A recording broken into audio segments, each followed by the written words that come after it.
ኢትዮጵያ በከበባ ስር ወድቃለች። በምስራቅ ግብጽ ሶማሊያን ተፈናጣ ኢትዮጵያ አፍንጫ ስር አድፍጣለች።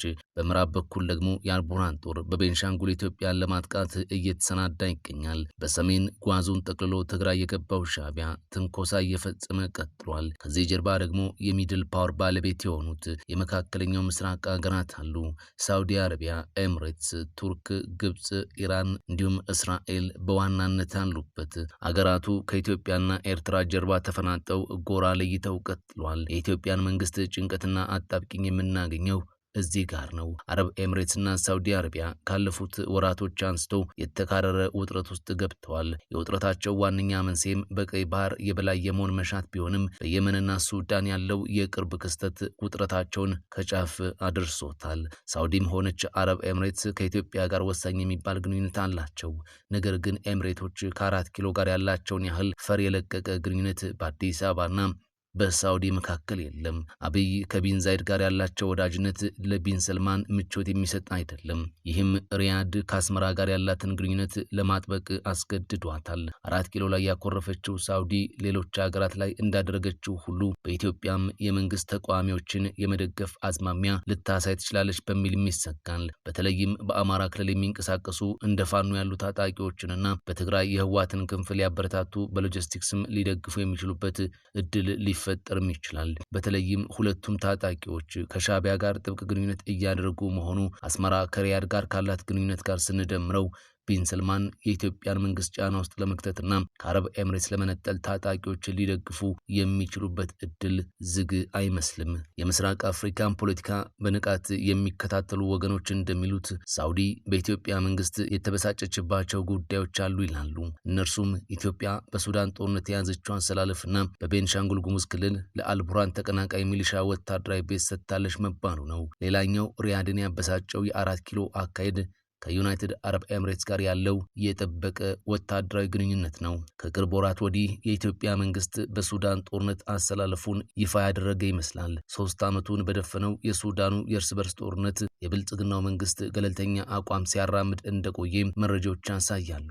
ከቅርብ ወራት ወዲህ ግን በአቡዳቢ የሚደገፈውን የፈጥኖ ድራሽ ኃይሉን እየደገፈችም ይመስላል። ሮይተርስ በዚህ ሳምንት ባወጣው ዘገባው በቤንሻንጉል ጉሙዝ ክልል ሱዳንን በሚያዋስነው ድንበር አቅራቢያ ኢትዮጵያ ለሄሜቲ ታጣቂ ኃይል ወታደራዊ ቤዝ እንደሰጠች በሳተላይት ምስል አያይዞ ይፋ አድርጓል። ይህም ብልጽግና አሰላለፉን ከፈጥኖ ድራሹ ጋር እንዳደረገ አመላካች ሆኗል። ጠቅላይ ሚኒስትር አብይ የአልቡርሃንን ተቀናቃኝ እንዲደግፉ 2 ገፊ ምክንያቶች ሊኖራቸውም ይችላል።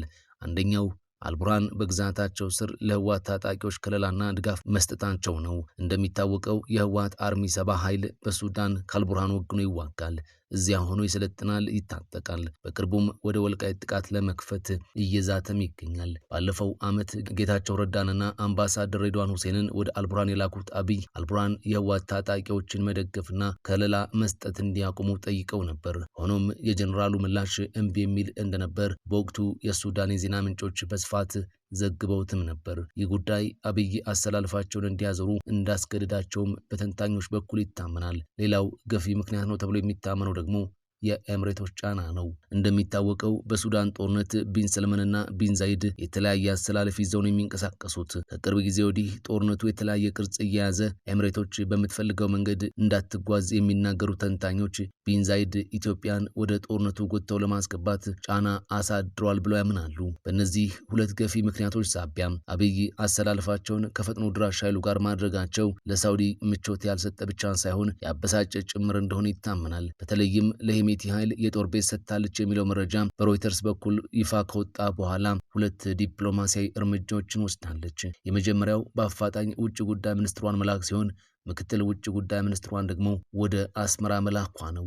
እነዚህ 2 ዲፕሎማሲያዊ እርምጃዎች ትልቅ ቀጠናዊ ትኩረት ያገኙ ናቸው። ኢትዮጵያ ከኤምሬቶች ጋር ባላት ጥብቅ ወታደራዊ ግንኙነት ደስተኛ ያልሆኑት ቢን ሰልማን ኢትዮጵያ በሱዳኑ ጦርነት አሰላለፏን ከሳውዲ በተጻራሪ ማድረጓ ያበሳጫቸው ንጉስ ሰልማን ነገ ጧት ተነስተው እንደ ፋኖና ህዋት ያሉ ኃይሎችን መደገፍ አይጀምሩም ማለት የአፍሪካ ቀንድ ፖለቲካን አለማወቅም ይሆናል። የሁለቱ ንጉሶች ቢን ዛይድና ቢን ሰልማን ፍጥጫ ኢትዮጵያ ኤርትራና ሱዳንን ያካለለ ጦርነት እንዳይፈጥርም ተሰግቷል። በተለይም በሱዳን ጦርነት እየተፈጠሩ ያሉት አዳዲስ የኃይል አሰላለፎች ሶስቱን አገራት ያጠቃለለ አውዳሚ ግጭት የመፈጠር እድሉ እየሰፋ ነውም ተብሏል። የኤርትራ ጦር በወልቃይት አቅጣጫ እየተጠጋ እንደሆነ ተሰምቷል። የኤርትራ ወታደሮች ወደ ትግራይ በስፋት መግባታቸውን ዓለም አቀፍ ተቋማት ይፋ አድርጓል። ሻዕቢያና ህወሓት ጦራቸውን በተለያዩ አቅጣጫዎች ወደ ውጊያ ግንባሮች እያስጠጉ መሆኑን ክሪቲካል ትሪት የተሰኘ የግጭት ሁኔታዎችን የሚተነትን ተቋም አስታውቋል። በኢትዮጵያ መንግስት ላይ ጦርነት ለመክፈት የተስማሙት ሁለቱ ኃይሎች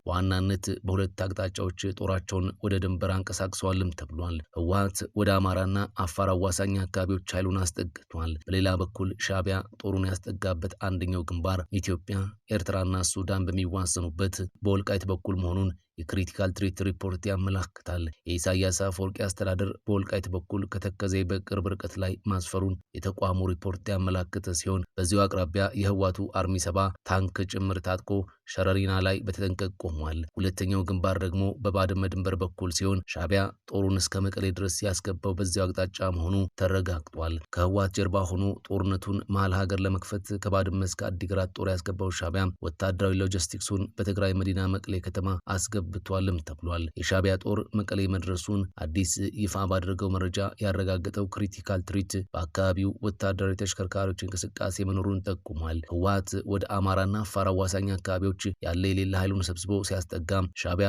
ከጀርባ በታንክ የታጀበ ጦር ከባድመ እስከ አዲግራት እያስገባ ነው ተብሏል። በተመሳሳይ በኢትዮጵያ መንግስት በኩል ከፍተኛ ወታደራዊ ኃይል እንቅስቃሴ ወደ ትግራይ ክልል አዋሳኝ አካባቢዎች እየገባ መሆኑን ተቋሙ ጠቁሟል። ከፋኖ አማጺዎች ጋር ውጊያ ላይ የነበረው መከላከያ ሰራዊት ከሰሞኑ ከአንዳንድ የአማራ ክልል አካባቢዎች ለቆ ወደ ትግራይ አዋሳኝ ቦታዎችና ወደ ኤርትራ ድንበር እየተጠጋ መሆኑን መረጃዎች አመላክቷል። በአንድ ጎራ በተሰለፉት ሻዕቢያና ህወሓት በኩል የጦርነት ዝግጅቱ እየተደረገ ያለው በኢትዮጵያ ግዛት ውስጥ መሆኑን ሪፖርቱ ጠቁሟል። ከህወሓት ጋር የተቀናጀው ሻዕቢያ አይቀሬ ነው ለተባለለት ጦርነት እየተዘጋጀ የሚገኘው በኢትዮጵያ ድንበር ውስጥ መሆኑን ተቋሙ በካርታ አስደግፎ ያወጣው ሪፖርት አመላክቷል። ይህ ኢትዮ ፕላስ ነው። ኢትዮ ፕላስን ሰብስክራይብ፣ ቪዲዮዎቹን ደግሞ ላይክ እና ሼር በማድረግ ስለምትደግፉና ስለምታበረታቱን ከልብ እናመሰግናለን።